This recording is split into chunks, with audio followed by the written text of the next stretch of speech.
నమస్తే, welcome to KK news. నేను శ్రీదేవి. ఏపీలో కూటమి ప్రభుత్వానికి సారథ్యం వహిస్తున్న టీడీపీలో ఏం జరుగుతోంది? ఎమ్మెల్యేలందరూ దూకుడుగానే ఉన్నారా? చంద్రబాబు చెప్పినట్టే పని జరుగుతుందా? నియోజకవర్గాల్లో అన్ని తామై వ్యవహరిస్తున్నారా అంటే కొన్ని నియోజకవర్గాల్లో పరిస్థితి ఏ మాత్రం బాగాలేదన్న సంకేతాలు బాహటంగానే కనిపిస్తున్నాయి. కొందరు ఎమ్మెల్యేలు మౌనంగా ఉండడంతో అక్కడ ఇతర సీనియర్ నాయకులు హవా చలాయిస్తున్నారన్న విమర్శలు వస్తున్నాయి.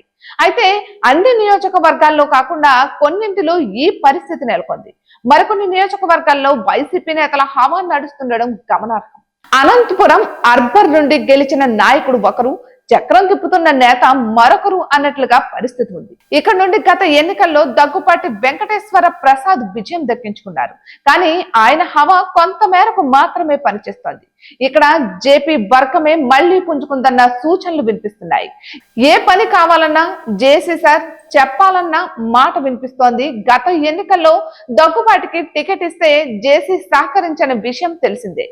అయితే ఇప్పుడు ఏకంగా ఆయనను డామినేట్ చేస్తున్న పరిస్థితి కనిపిస్తుంది. అలాగే ఎన్టీఆర్ జిల్లాలోని కీలకమైన నియోజకవర్గం జగ్గయ్యపేట.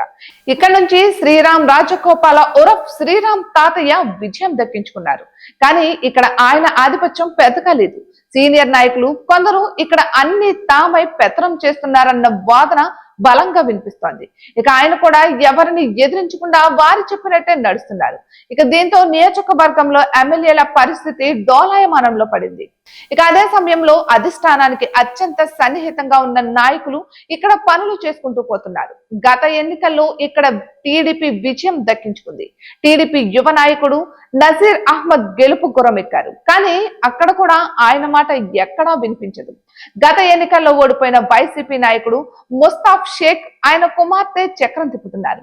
ఇది ఒకంత చిత్రంగా అనిపించినా నిజమేనని టీడీపీలోనే నాయకులు చెబుతున్నారు.